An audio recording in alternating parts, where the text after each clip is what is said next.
nous faisons aujourd'hui un retour aux sources. Je félicite le conseil d'administration et le gouverneur de la BCEAO pour cette décision fort opportune. Je rends hommage aux pères fondateurs, pionniers de l'intégration. Notre union monétaire et sa banque centrale viennent en effet de franchir 60 ans d'existence, tandis que l'Union économique a fêté le 10 janvier dernier ses 30 années. Cela témoigne de la vision éclairée de nos anciens qui ont su très tôt que l'union fait la force et que sans intégration, il n'y a pas de salut pour nos pays. Dans un monde où même les plus puissants sont amenés à compter sur les autres. Sur le chemin de l'intégration, nous avons réalisé des performances remarquables, notamment en matière de stabilité monétaire et financière, grâce à une politique soutenue de critères de convergence. Ces performances offrent ainsi à chaque pays membre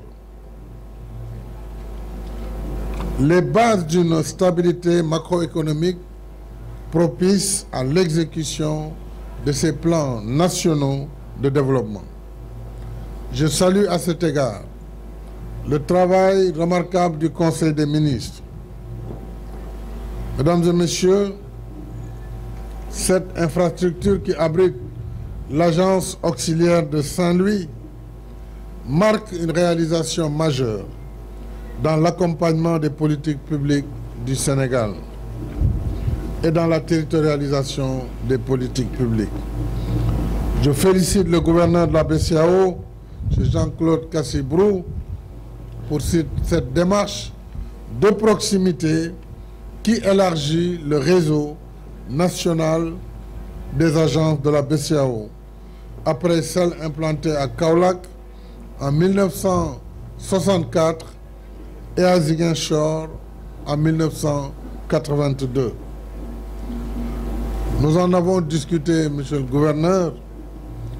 Je crois que suivant les 4 points cardinaux, le Sénégal aura besoin d'une 4e agence auxiliaire, comme nous avons commencé par l'ouest à Dakar, puis le centre. Le sud a suivi, nous sommes au nord.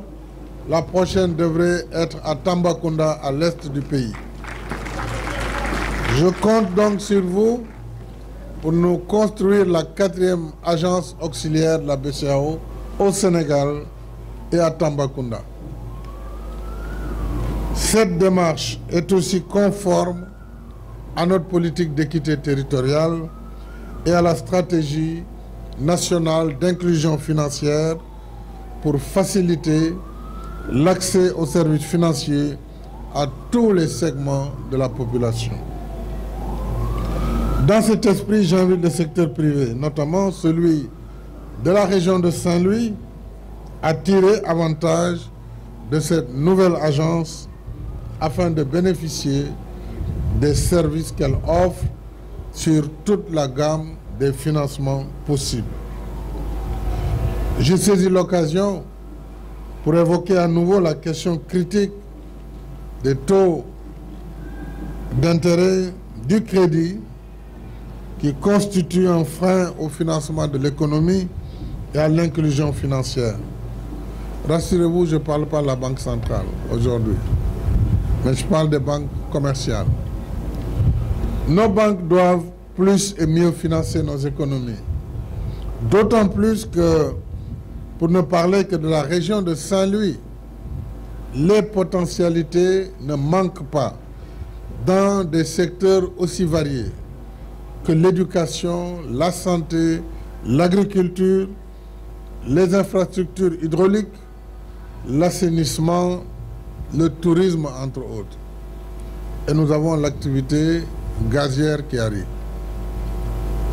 Monsieur le gouverneur de la BCEAO, j'aimerais vous réitérer ici toute ma satisfaction pour les efforts que vous consacrez à la gestion de notre institut commun d'émission et pour votre sens de l'écoute envers les États membres.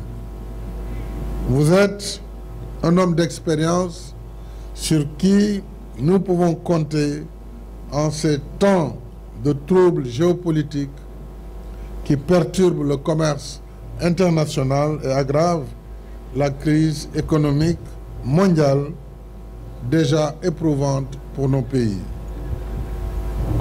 Au demeurant, le ministre des Finances et du Budget, que je félicite pour sa compétence et son dévouement, ne manque jamais de me faire part de votre disponibilité constante et de celle de vos collaborateurs de la Direction nationale de la BCEAO, dont je salue ici la présence de M. Lo. C'est dans cet esprit de collaboration conviviale que je suis venu présider cette cérémonie.